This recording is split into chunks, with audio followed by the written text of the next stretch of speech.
Hello friends, welcome to my channel Learn Along Vinod. We have started a new lecture series on public administration and today we will discuss the nature of public administration. Okay, this is part 2. तो आगे बढ़ने से पहले मेरे channel को subscribe जरूर करें, share करें, कमेंट करें. Okay, so let's start the nature of public administration. Okay जैसा कि हम जानते हैं कि public administration is concern with the implementation of public policy, but in today's scenario, in today's world we cannot stick on this particular aspect because now the public administration is not only concerned with the implementation but it also helps the political executive in formulating the various kinds of development policies.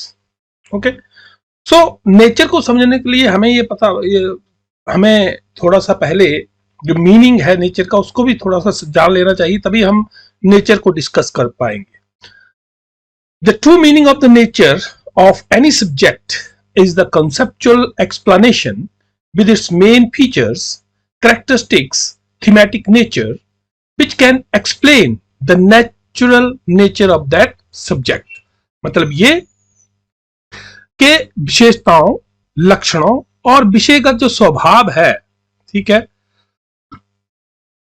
तो उसको जब हम जानते हैं, समझते हैं, ठीक है, या उसका स्वरूप जो है उसके स्वरूप को वो स्पष्ट करती हैं ये सारी चीजें, चाहे विशेषताएं हैं, लक्षण है या विषयगत स्वभाव है. ठीक है. The nature of public administration refers to the nature of activities involved in public administration. So far, no universally accepted idea has emerged regarding the nature of public administration, and different opinions have been expressed about the nature of the activities involved in it.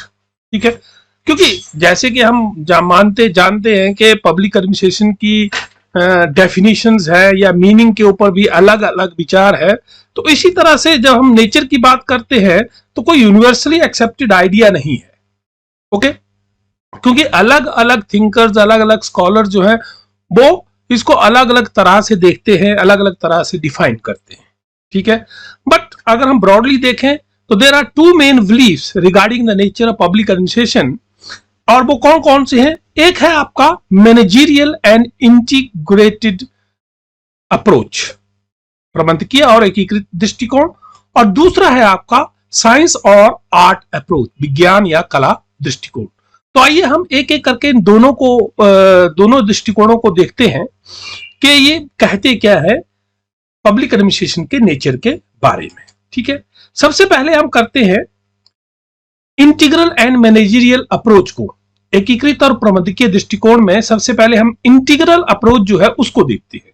ठीक है, the proponents of the integrated approach believe that public administration does not only involve high level officials, their managerial system and management, but all the personnel working in the organization, including clerks, peons, sweepers, etc., jointly run the administration. That is, the work of officials and employees from big to small engaged in every organization will be considered as an integral part of the administration. ठीक है, integral view या integrated view जो है वो क्या बोलता है कि जो भी, चाहे वो टॉप से लेके बॉटम तक, ठीक है, right from the top to the bottom, all the officials, all the person involved in managing things or in providing services, all the operation of those employees are included in public administration. Okay, in other words, we can say that according to the integrated approach, public administration is the sum total of the activities to be performed to achieve a set goal.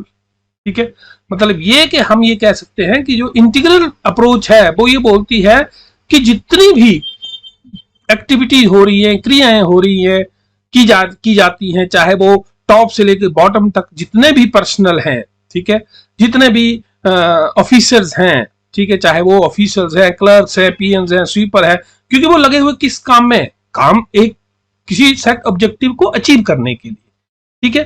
तो वो सारी की सारी activities जो है वो क्या है, पब्लिक एडमिनिस्ट्रेशन में आती हैं। और इस अप्रोच के जो मेजर कंपोनेंट्स हैं वो हैं आपके जैसे फिफ्नर हो गया, एफएम मार्क्स हो गया या एलडी व्हाइट हो गया, ठीक है। LD White has clearly written that public administration is made up of all those functions whose purpose is to fulfill or implement public policy। अब यहां पे क्या है, ये बहुत ही एम्बिट, इसके एम्बिट में, पब्लिक एडमिनिस्ट्रेशन के एम्बिट में क्या कर रहा है, देखिए जो भी फंक्शन है, जितने भी फंक्शन है, चाहे वो एक ऑफिसर कर रहा है, चाहे वो एक क्लर्क कर रहा है, चाहे एक पीएम कर रहा है, स्वीपर कर रहा है, सारे लगे हुए हैं, ठीक है। और वो लगे किस चीज के लिए है, for the fulfilment and implement public policy. तो उन सबकी एक्टिविटी, उन सब ये सभी फंक्शन जो हैं वो क्या है, पब्लिक एडमिनिस्ट्रेशन में आते हैं। ओके, ये अच्छा जी, आगे चलते हैं। Next is managerial approach. अब मैनेजरियल अप्रोच क्या बोलती है, public administration in this context encompasses only the managerial activities and not the technical, clerical and manual activities that are non-managerial, ठीक है। अब यहां पे ये बात करते हैं, ये स्कॉलर्स हैं जो मैनेजरियल अप्रोच को देखते हैं, वो ये कहते हैं कि जो आपके मैनेजरियल फंक्शंस हैं, ठीक है, जो मैनेजरियल एक्टिविटीज हैं, only those activities are public administration, okay. और बाकी जो भी आपकी नॉन मैनेजरियल एक्टिविटी, चाहे क्लरिकल हो गया, आपकी मैनुअल एक्टिविटीज हो गई आपकी, they are not in the public administration, okay, और they are not the part of the public administration, ठीक है।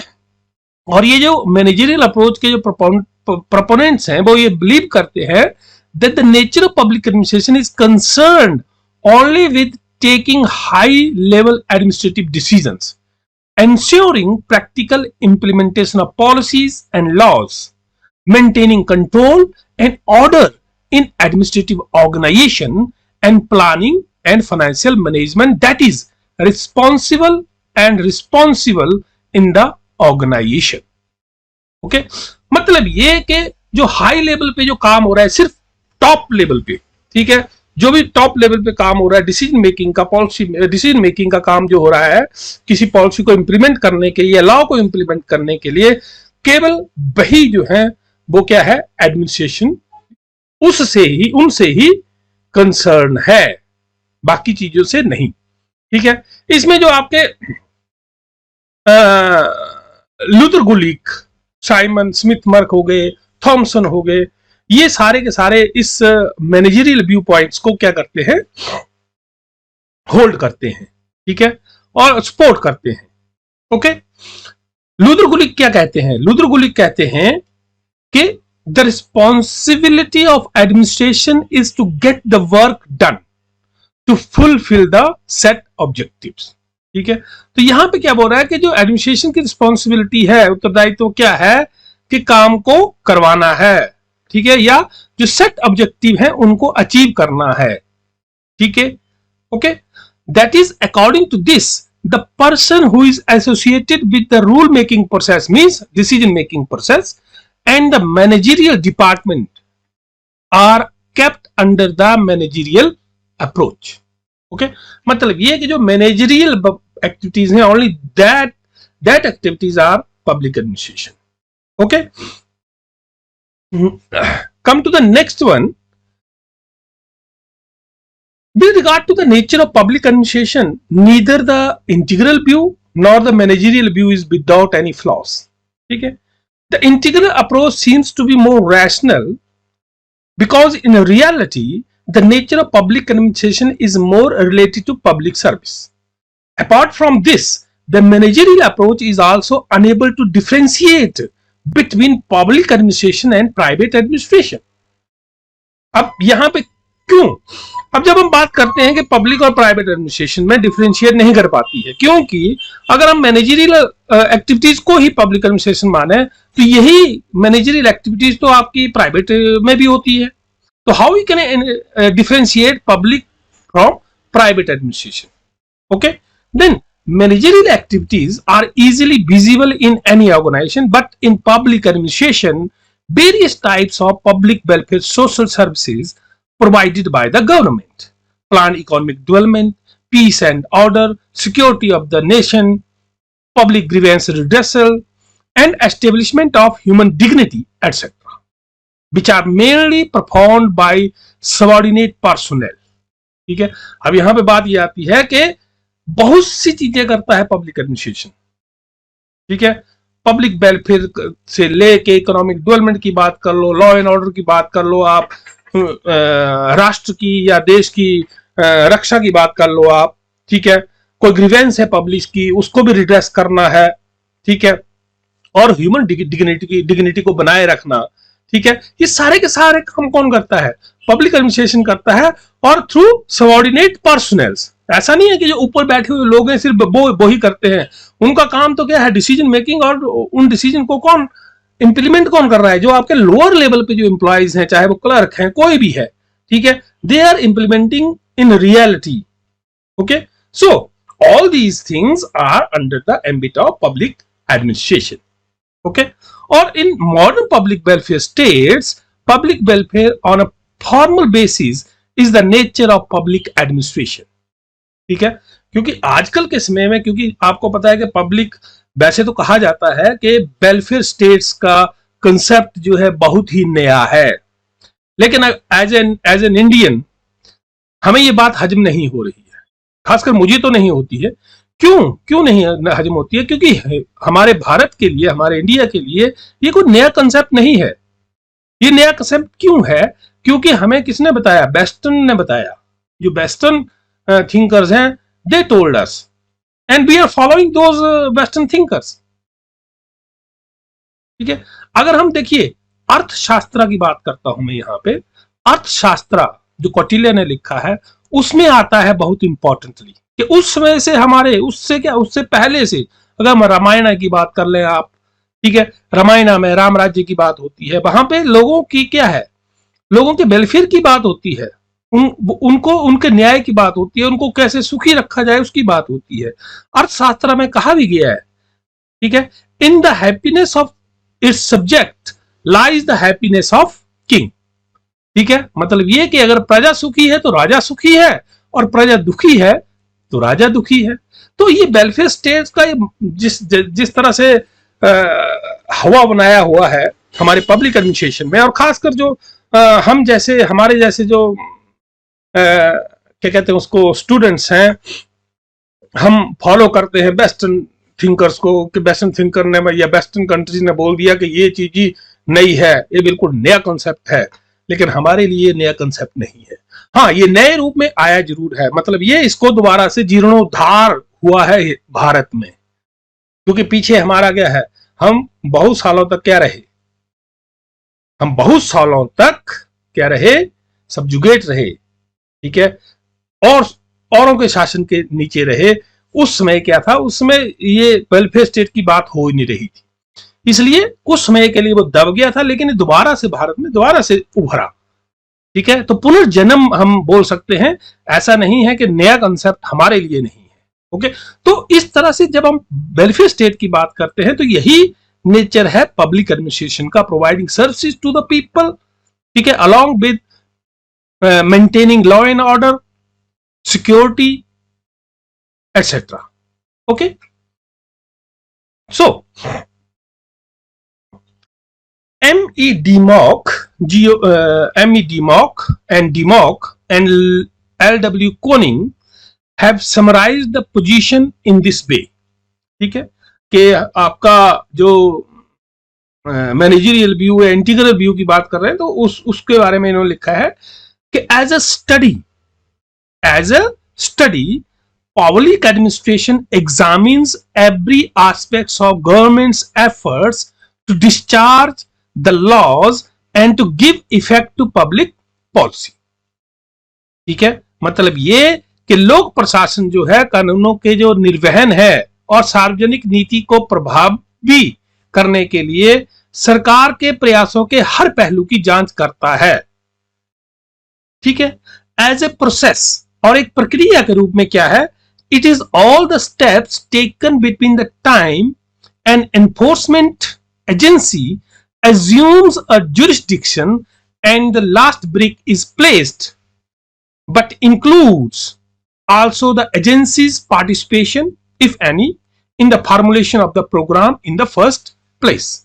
Okay, तो प्रक्रिया के रूप में क्या है कि प्रक्रिया के रूप में या उस समय के बीच उठाए गए सभी कदम हैं जब एक प्रवर्तन एजेंसी एक अधिकार क्षेत्र ग्रहण करती है और आखिरी ईंट रखी जाती है, लेकिन इसमें एजेंसी की भागीदारी भी शामिल है यदि कोई हो तो कार्यक्रम के निर्माण में पहली जगह।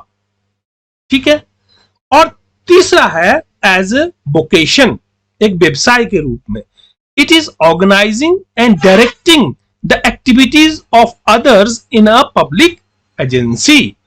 और देखिए व्यवसाय के रूप में क्या है कि सार्वजनिक एजेंसी में दूसरों की गतिविधियों का आयोजन और निर्देशन कर रहा है, ये करना है। तो ये तीन तरह से देखिए, एज ए स्टडी भी है, एज ए प्रोसेस भी है, एज ए वोकेशन भी है। ठीक है, और दे फर्दर ऑब्जर्व, उन्होंने क्या किया, आगे भी उन्होंने कहा है कि in developing countries like India public administration has to be studied with the integral approach, as 90% of the work originating at the clerical level is okayed at the top level. That is why the clerk or babu is considered as the kingpin of Indian administration. ठीक है, अब यहां पे देखिए ये चीज बता रही है कि जो हमारा इंटीग्रल व्यू है related to nature of public administration, वो सही है। क्योंकि देखिए खासकर जब हम अपने इंडिया की बात करते हैं तो यहां पे देखिए 90% जो काम जो है वो कहां होता है, ठीक है, in real sense at the babus level, clerk level, clerk के पास होता है। इसलिए हमारे यहां माना जाता है कि क्लर्क जो है वो बहुत इंपॉर्टेंट है। हमारे इंडियन एडमिनिस्ट्रेशन में क्लर्क की जगह बहुत इंपॉर्टेंट है। ठीक है, हमने ऐसे भी सुना होगा कि यार सबसे ज्यादा ऊपर ऑफिशियल तो ठीक है, लेकिन क्लर्क के पास से कोई फाइल निकालना बहुत मुश्किल हो जाता है, क्योंकि हर एक काम वहीं हो रहा है, वहीं वो देख लेते हैं हर एक चीज क्या सही है क्या गलत है। ठीक है, ओके, तो ये है आपका इंटीग्रल व्यू और managerial view related to nature of public administration. Okay, so public administration a science और आर्ट और बोथ। अब देखते हैं कि कला, लोक प्रशासन जो है एक विज्ञान है, कला है, या दोनों है। ठीक है, public administration has two usages, दो तरह से इसका उपयोग होता है। पहला, first, it is a process और activity of administering government affairs. ठीक है, second, it is an area of intellectual inquiry. ठीक है, दो तरह से हमने शुरू में जब हमने डेफिनेशन और मीनिंग पढ़ा तब भी हमने ये चीजें पढ़ी थी कि दो तरह से हम यूज करते हैं। एक तो प्रोसेस है या एक्टिविटी है, और दूसरा क्या है, फील्ड ऑफ स्टडी है या इंटेलेक्चुअल इंक्वायरी है, एरिया ऑफ इंटेलेक्चुअल इंक्वायरी है। फर्स्ट जो है, जो हम एक्टिविटी की बात करते हैं, the first is practice and the second is study. ठीक है, एक्टिविटी के रूप में ये क्या है, इट इज अ प्रैक्टिस। ठीक है, और दूसरा जब हम एरिया ऑफ इंटेलेक्चुअल इंक्वायरी की बात करते हैं, it is a study. Okay, John a big strongly observe that administration must be and is both a science and N art. ठीक है, बिग दृढ़ता से ये कहते हैं कि प्रशासनिक विज्ञान और एक कला दोनों होने चाहिए। Public administration status as art is readily recognized, and there are some scholars who assert that the subject can never become a branch of science, but scholars like Urbic believe a true science of administration is ultimately possible. देखिए, वैसे तो लोग ये समझते हैं कि ये art है, ठीक है, और ये कभी भी साइंस नहीं बन सकती है, लेकिन उर्बिक जो है वो कहते हैं वो क्या विश्वास करते हैं, a true science of administration is ultimately possible. ठीक है, कि एक सच्चा विज्ञान, पब्लिक एडमिनिस्ट्रेशन का एक सच्चा विज्ञान होना अंततः संभव है। As far as public administration is concerned, some authors claims that it has some of the features of science, while others refute this claim and term it an art or a social science। देखिए, कुछ जो authors हैं वो कहते हैं कि ये science है, ठीक है, आगे पढ़ेंगे हम साइंस क्यों कहते हैं, और कुछ कहते हैं कि ये साइंस नहीं है, ये आर्ट है या सोशल साइंस है। ठीक है, अभी देखते हैं कि क्या है इसमें, इसके अंदर क्या पेंच क्या है। Okay, so public administration as a science. ठीक है, अब सबसे पहले अगर हमने ये देखना है कि कोई भी सब्जेक्ट साइंस कब बनता है तो उसके लिए कुछ है, तो हम ये देख लेते हैं कि साइंस की एक्चुअल में डेफिनेशन क्या है। Science is systematic knowledge based on facts. ठीक है, सिस्टमैटिक नॉलेज होता है और ये किसके, तथ्यों पर आधारित होता है। सीधी सी बात है। Science means specialized or specialized knowledge and it is excellent evidence of the intellectual abilities of human beings। ठीक है, L. Bernard has defined science in terms of 6 major processes, saying that L. Bernard जो है उन्होंने कहा कि science को define किया है 6 मेजर प्रोसेसेस से, और वो कौन कौन से हैं देखिए, testing, verification, definition, classification, organization and orientation, which also includes prediction and experiment is science। ठीक है, ये चीजें अगर होंगी, ठीक है, तब क्या होगा, वो सब्जेक्ट क्या होगा, साइंस होगा। अब फॉर एग्जांपल हम फिजिकल साइंसेस की बात कर लेते हैं कि एक तो होता है यूनिवर्सल एप्लीकेबिलिटी होती है।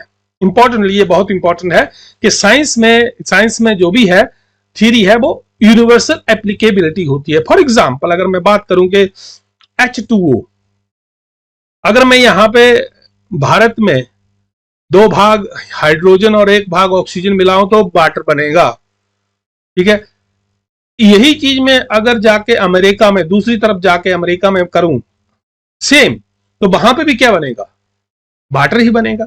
इसका मतलब क्या है, इट इज, साइंस में जो चीज है वो क्या है, यूनिवर्सल एप्लीकेबिलिटी होती है। ठीक है, हर जगह में वही चीज होगी। ठीक है, अगर वो टेस्ट है, वेरीफाइड है, ठीक है, तो वहां पे वो चीज होगी। और एक्सपेरिमेंट की क्या है, एक्सपेरिमेंट भी उसमें होता है। Okay, this thus it can be said that the knowledge obtained through the scientific method which is considered to be authentic and can be proved on the basis of facts is science। ठीक है, मतलब facts के आधार पर जब हम किसी चीज को सिद्ध करते हैं या सिद्ध किया जा सके, उसे हम क्या कहते हैं, विज्ञान कहते हैं। ओके, अब आते हैं, a section of scholars in the field of public administration considers public administration as a science। और इसके सपोर्टर्स हैं आपके Willoughby, Luther Gulick, Lyndall Urwick, Woodrow Wilson, Charles A Beard. ठीक है, according to these scholars some such principles have been developed in the field of public administration which is universal and applicable in all circumstances। ठीक है, तो देखिए, जो लोग public administration को science समझते हैं वो ये मानते हैं कि पब्लिक एडमिनिस्ट्रेशन के अपने कुछ प्रिंसिपल्स हैं। ठीक है, कुछ प्रिंसिपल्स हैं और उन प्रिंसिपल्स को हर जगह पे यूनिवर्सली एप्लीकेबल या अप्लाई किया जा सकता है, चाहे किसी तरह के सर्कमस्टांसिस हो। ठीक है, तो जैसे आपका अगर फ्यूल की बात करें, उसने भी 14 प्रिंसिपल्स दिए हैं। ठीक है, इस तरह से अलग अलग गुलिक हो गए आपके, इन्होंने भी अपने अपने अलग अलग प्रिंसिपल्स दिए हैं। और प्रिंसिपल्स क्यों दिए हैं, क्योंकि वो पब्लिक एडमिनिस्ट्रेशन को साइंस समझते हैं। ठीक है, by applying those principles we can achieve the desired objectives of any administration। ठीक है, तो उन प्रिंसिपल्स को अप्लाई करने के बाद जो एडमिनिस्ट्रेशन के जो भी ऑब्जेक्टिव्स हैं हम उनको अचीव कर सकते हैं।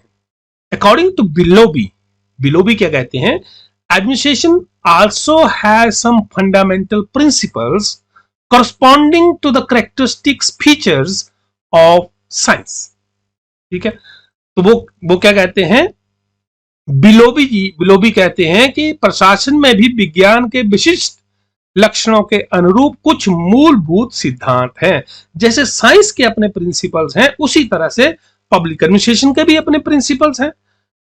इसी तरह से Charles A Baird believes that in public administration such rules and axioms have developed which on the basis of experience show that they can be applied in certain practice and almost predictable from them. ठीक है, अब जो आपके Baird है वो ये कहते हैं कि लोक प्रशासन में ऐसे नियमों और स्वयं सिद्ध सूत्रों का विकास हो गया है जिनके बारे में अनुभव के आधार पर यह पता चलता है कि उन्हें निश्चित व्यवहार में लागू किया जा सकता है और उनसे लगभग भविष्यवाणी भी की जा सकती है. अब भविष्यवाणी की अगर बात करूं, प्रेडिक्शन की बात करूं, तो हम ये प्रेडिक्ट कर सकते हैं कि अगर मान लो कि ये प्रिंसिपल हम यहां लागू करेंगे तो इसकी आउटकम ये आएगा. ठीक है, कि हम ये प्रिंसिपल यहां लागू करें तो जो हमारा ऑब्जेक्टिव है वो अचीव हो जाएगा. ठीक है, इसे हम प्रेडिक्शन बोलते हैं. फिर जैसे हम क्या करते हैं, जैसे आप देखते होंगे वेदर रिपोर्ट आप सुनते हैं, that is purely on prediction कि कल बारिश होगी या नहीं होगी, मौसम कैसा रहेगा, और उसको हम क्या कहते हैं, उसको हम कहते हैं वो दैट इज अ साइंस. ठीक है, लेकिन कभी कभी वो गलत भी हो जाती है. ठीक है, तो इसी तरह से अगर हम पब्लिक एडमिनिस्ट्रेशन की बात करें तो इसमें जो प्रिंसिपल्स हैं, ठीक है, हो सकता है कहीं पे वो ना लागू हों. ठीक है, उस तरह के आउटकम ना आए. ठीक है, तो हम ये नहीं बोलेंगे प्रिंसिपल्स हैं, प्रिंसिपल्स को लागू किया हमने, उसके हिसाब से हमने प्रेडिक्शन की, हो सकता है उसका रिजल्ट ना आया हो, लेकिन ये कहना अनुचित होगा कि public administration is not a science. Okay, so come to the next one, that is public administration as an art. पहले हमने साइंस की बात की तो हमने ये प्रूव कर दिया कि पब्लिक एडमिनिस्ट्रेशन क्या है, साइंस है. अब हम आर्ट की बात करते हैं.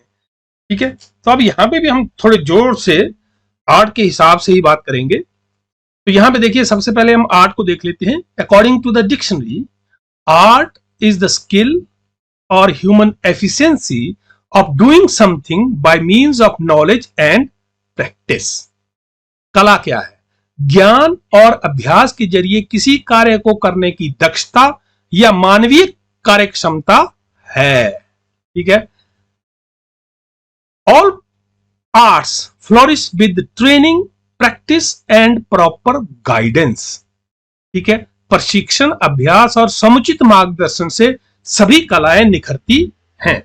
So according to Gladden, art is the knowledge of human ability in which more emphasis is placed on practice than on theory.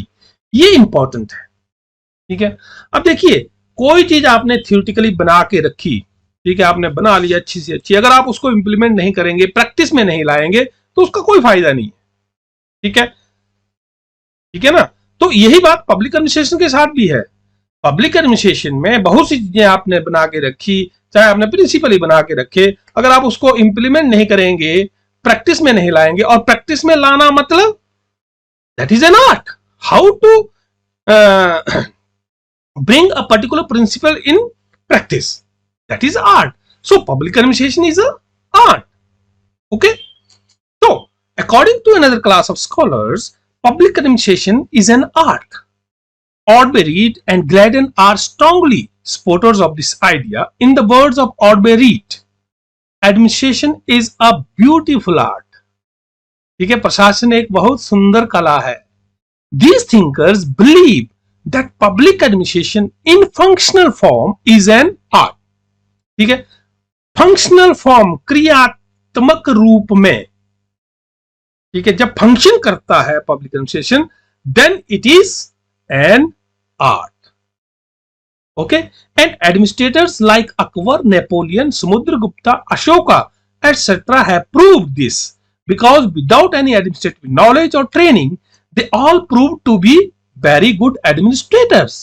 ठीक है, तो यहां पे अगर मैं बात करूं, ये जब आप फंक्शन क्रियात्मक हो जाते हैं, जब आप कार्य करने लगते हैं, कार्य करते करते सीखते भी रहते हैं, आपको एक्सपीरियंस भी आता जाता है, आपकी जो वर्किंग है वो धीरे धीरे क्या होती है, सही होती जाती है, और आप उस स्पेशलाइज्ड लेवल को पा लेते हैं। ठीक है, तो यही बात यहां पे जो हमारे अकबर की बात कर लो, आप नेपोलियन की बात, समुद्रगुप्ता की बात कीजिए, अशोका की बात कीजिए, उनके पास कोई पहले से एडमिनिस्ट्रेटिव नॉलेज नहीं था। ठीक है, या कोई आपके उनको कोई ट्रेनिंग नहीं थी, लेकिन फिर भी वो एक अच्छे प्रशासक माने गए। ठीक है, so from this it becomes clear that public administration is influenced by individual qualities और natural talent. It is clear from this that administration is an art. तो यहां पे बात ये आती है कि हर चीज आप जैसे मान लो कि पब्लिक एडमिनिस्ट्रेशन जो है वो, उसको इन्फ्लुएंस कौन चीजें करती हैं, आपकी क्वालिटी भी इन्फ्लुएंस करती है, आपका जो नेचुरल टैलेंट है वो भी इन्फ्लुएंस करता है। अगर आपके पास टैलेंट ना हो, आपके पास वो क्वालिटीज ना हो, इंडिविजुअल क्वालिटीज ना हो, तो आप एक अच्छे एडमिनिस्ट्रेटर नहीं बन सकते। ठीक है, आप किसी चीज का नॉलेज नहीं है, उसको आप नहीं कर पाएंगे। तो in this way public administration is an art. Okay, so the scholars opined that art is a practical application of systematic knowledge. It is not merely theory but putting that into actual practice. Similarly, we find that public administration is not merely theory but practice. ठीक है, इसी तरह जैसे जो आपका art है, कला जो है वो क्या है, ज्ञान जो आपको मिला है, आपको नॉलेज जो मिला है, जब आप उसका उपयोग करते हैं, ठीक है, प्रैक्टिकल उपयोग करते हैं, वही तो आपका आर्ट है। ठीक है, और ये सिर्फ थ्योरी बेस्ड नहीं है। थ्योरी तो क्या है, थ्योरी आपने पढ़ ली, अगर आप उसको अप्लाई नहीं कर रहे हो तो वो किसी काम की नहीं है। तो art is application of theory. ठीक है, बट इसी तरह से अगर हम पब्लिक एडमिनिस्ट्रेशन को देखें, पब्लिक एडमिनिस्ट्रेशन भी क्या है, थ्योरी नहीं है, इट इज अ प्रैक्टिस। ठीक है, you are applying the knowledge in practice, you are applying the theory in practice. ठीक है, one can not deny the place of theory in public administration, but a public administrator cannot be a success by merely being a theorist. ठीक है, देखिए लोक प्रशासन में हम ये नहीं कहते हैं कि थ्योरी की कोई जगह नहीं है, सिद्धांत, ठीक है, थ्योरी की कोई जगह नहीं है। ठीक है, लेकिन केवल थ्योरी जानने से, ठीक है, सिद्धांतवादी होने से, ठीक है, लोक प्रशासक जो है वो सफल नहीं हो सकता है। ठीक है, but he can acquire in years by theory, can be achieved by him in a day by practice, by practice. ठीक है, मतलब ये कि जो थियरी से वो वर्षों में प्राप्त कर सकता है, वही चीज में अभ्यास से, अभ्यास के द्वारा, प्रैक्टिस के द्वारा एक दिन में भी प्राप्त कर सकता है। ठीक है, तभी तो कहते हैं प्रैक्टिस करो। ठीक है, जब तक आप प्रैक्टिस नहीं करेंगे आपको नॉलेज नहीं आएगा। ठीक है, these scholars therefore make us believe that public administration is both an art as well as a fine art. ठीक है, तो इस तरह से जो विद्वान है वो हमें विश्वास दिलाते हैं कि लोक प्रशासनिक कला के साथ साथ एक ललित कला भी है। ओके, समझ गए? In conclusion we can say that public administration is both a science and an art. It is closer to science from the theoretical and subject point of view, whereas in practical form it has the qualities of art. ठीक है, तो हम ये नकार नहीं सकते हैं। देखिए, अगर हम थियोरेटिकल पॉइंट ऑफ व्यू से बात करें तो इट इज अ साइंस। ठीक है, लेकिन जब हम प्रैक्टिकल व्यू या प्रैक्टिकल फॉर्म में इसकी बात करें तो ये क्या है, ये एक आर्ट है। तो इसका मतलब क्या हुआ कि दोनों हैं ये। ठीक है, कुछ साइंस है, कुछ आर्ट है। ठीक है, we can not deny totally that public administration not a science या public administration is not an art. ठीक है, but public administration is both science as well as art. Okay, so I think you understand the nature of public administration. So मेरे channel को subscribe जरूर करें। ठीक है, share करें, comment करें, ठीक है, और साथ में बेल आइकॉन का बटन दबाएं ताकि आपको नोटिफिकेशन मिलती रहे। और कमेंट करके मुझे बताएं कि आपको ये लेक्चर जो है वो कैसा लग रहा है, इसमें कोई इंप्रूवमेंट की बात हो तो वो भी आप मुझे कमेंट करके शेयर करें ताकि मैं आगे के वीडियो में वो इंप्रूवमेंट कर सकूं। Okay, so thanks for watching. Okay, धन्यवाद।